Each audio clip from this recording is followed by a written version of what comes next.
আজকে সবার নতুন জামা কাপড় হয়েছে। এই যে বাড়ির সদস্য এরা, এদেরও তো কিছু একটা করতে হবে, তাই এদেরকে একটা নতুন বাড়ি করে দেওয়া হচ্ছে। এই যে বড় অ্যাকোরিয়াম এসছে 2.5 ফুটের, ওর বাবা রেডি করছে। 1.5 ফুট বাই 1.5 ফুট, 6 mm গ্লাসের সঙ্গে। এবার এরা অনেকটা বড় যেহেতু হয়ে গেছে, এই ছোট অ্যাকোরিয়ামে এদেরকে আর রাখা যাবে না, তাই এদেরকে এই বড় 2.5 ফুটের অ্যাকোরিয়ামে শিফট করা হবে।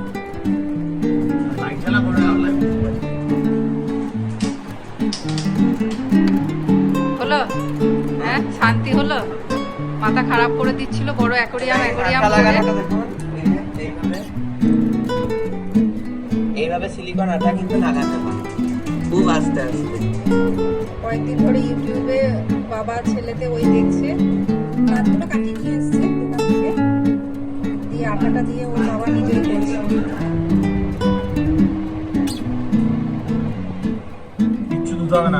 ইজি প্রসেস, কিন্তু একটু সাবধানে করতে হবে। বড় অ্যাকোরিয়াম একটু হেভি হয়ে যাবে জয়েন করার পরই। এই নিচে এখন একটা ফ্লাই যাবে, কিন্তু ফ্লাইটা যেহেতু নেই সেখানে কাগজ দেওয়া হয়েছে নিচে।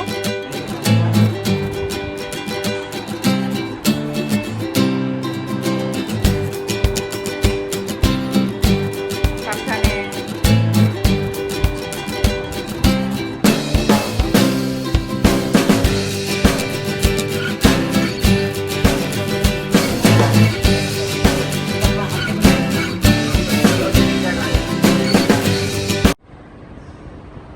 এত বড় অ্যাকোরিয়াম হ্যান্ডেল করাও মুশকিল, কিন্তু ছেলে নেবে অ্যাকোরিয়াম করে মাথা খারাপ করে দিচ্ছে। আর অবশ্য মাছগুলো অনেক বড় হয়ে গেছে, এইটুকু অ্যাকোরিয়ামে এদেরকে রাখাটা ঠিক না।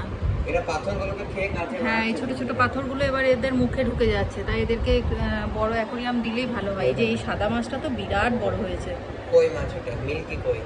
আর এই অ্যাকোরিয়ামটাও থাকবে, এটা দোকানে চলে যাবে। তো আমি বাবুকে বললাম যে ছোট ছোট যে কালারিং মাছগুলো হয় ওগুলো এক ঝাঁক নিয়ে আসতে, 100-200 পিস মতো, ওগুলো এই অ্যাকোরিয়ামে দিয়ে দিলে বেশ সুন্দর লাগবে দেখতে।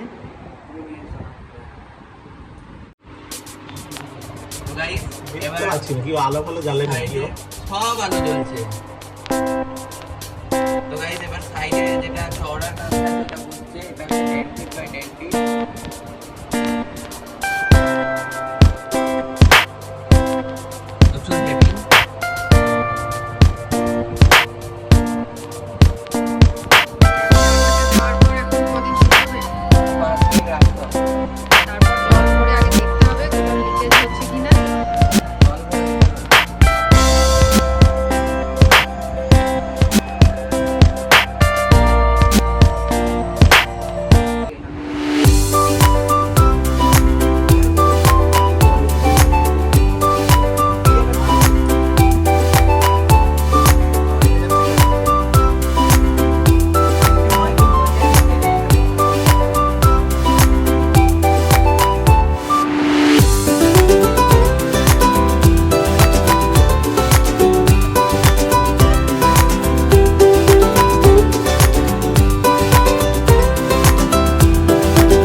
রেডি হয়ে গেছে, বিরাট অ্যাকোরিয়াম নিয়ে এসছে। কি করবে জানি না, রুই কাতলা মাগুর শিঙি সব এটাতে ঢুকে যাবে মনে হচ্ছে।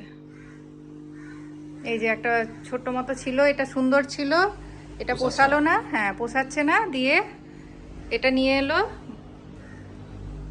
কি করবে কি জানি না, দেখাই যাক। এতটা জল মানে চারটিখানি ব্যাপার, মাছ একবারে থই থই করবে। 50-60% জল দিতে হবে। উপরে একটা ঢাকার ব্যবস্থা করে দিতে হবে। খুব উঁচু লাগে একটা ফুল আনিস তুই এত বড় অ্যাকোয়ারিয়ামটা যে নিয়ে এলি তুই পারবি সামলাতে? হ্যাঁ কি মাছ রাখবি এত বড় অ্যাকোয়ারিয়ামে? ওগুলো মানাবে? আরো বড় বড় মাছ লাগবে যেমন কোলাঘাটে ছিল। একটুখানি বড় দুদিক থেকে একটা প্লাই লাগবে, ঠিক আছে? প্লাই উপরে রাখতে হবে, খালি কিছু প্লাইটা নিয়ে এদিক ওদিকে সরাবে, ঠিক হবে? আমি একটু ধরে সরালে ভেঙে যাবে। আর একটা দিকে মাঝখানটা কি এই দড়ি আর লাগবে না, দড়িটা জাস্ট ভেঙে এই যে না পড়ার জন্য। এটা অনেকটা উঁচু লাগছে রে বাবু। আমি তো এই 2 ফুট করি নাই, 1.5 ফুট করেছি। আমি বলি কখনো মাল দিতে পারছিস না, এটাই তো বলছি। আমি 1 ফুটই করতাম, 1 ফুটটা ছোট হয়ে যাচ্ছে বলে 1.5 ফুট করলাম। আমি করতাম এতটা। যাই হোক এটা জল ভরলে বিরাট হয়ে যাবে, বিরাট সাইজ। 2 ফুট না 2.5 ফুট। ছোট্ট মতো ওই জিনিসটা দেখতে ভালো ছিল। হ্যাঁ ওটা ভালো ছিল, কি সুন্দর 2-4টা মাছ থাকতো ঘুরে বেড়াতো। এইটা সবাই বলেই রাখে এই জল পরিষ্কার করতে হবে না। হ্যাঁ আর এটা ব্যাকটা জল নোংরা হবে না তো তাতে। এইটাই এখন 2 সপ্তাহ হয়ে গেল পরিষ্কার হবে। ওই দেখো না কদিন তারপর পড়ে থাকবে, দেখো ওই ছোটটাই ঠিক ছিল।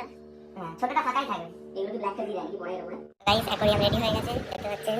এখন চেটানো আছে, এখনো শুকাই নেই, শুকিয়ে যাবে একদিনের মধ্যে। তারপর উপরে আমি সাপোর্টারগুলো দিয়ে দেবো। সাপোর্টারগুলো এইখানটায় আছে রাখা, এই যে সাপোর্টার, এগুলো উপর থেকে এইভাবে দেওয়া হবে। তারপর ভেতর থেকে আরেকবার সিলিকন মারতে হবে। অনেক বড় এটা। আমি দিয়ে দিয়েছি সাপোর্টার কাঁচ, দেখতে পাচ্ছেন এখান থেকে 2 ইঞ্চি করে গ্যাপ রেখেছি। এটা হচ্ছে ওয়াইডের কাঁচটা আর ওইটা লম্বার কাঁচটা। লম্বার কাঁচগুলোকে আমি পুরো একদম এর সঙ্গে টাচ করে দিচ্ছি, এখনও শোকাবে না, শোকাতে একটু টাইম লাগবে, এখনই দিলাম যেহেতু, তাই জন্য। তো দেখতে পাচ্ছেন ওপর থেকে অনেকটাই এরিয়া, এর মধ্যে আমি জাস্ট 5টা মাছ রাখবো এখন, আমার যে বড় মাছগুলো আছে। তো গাইস ভিডিও এখানে এন্ড করছি। ভিডিও ভালো লাগলে অবশ্যই কমেন্ট করবেন, লাইক করবেন, সাবস্ক্রাইব করবেন, এবং যদি আপনারা আরও বড় অ্যাকোরিয়াম বানানো দেখতে চান তাহলে চ্যানেলটাকে সাবস্ক্রাইব করে রাখবেন। আমি আপনাদের জন্য আরও বড় অ্যাকোরিয়াম বানিয়েও দেখাবো।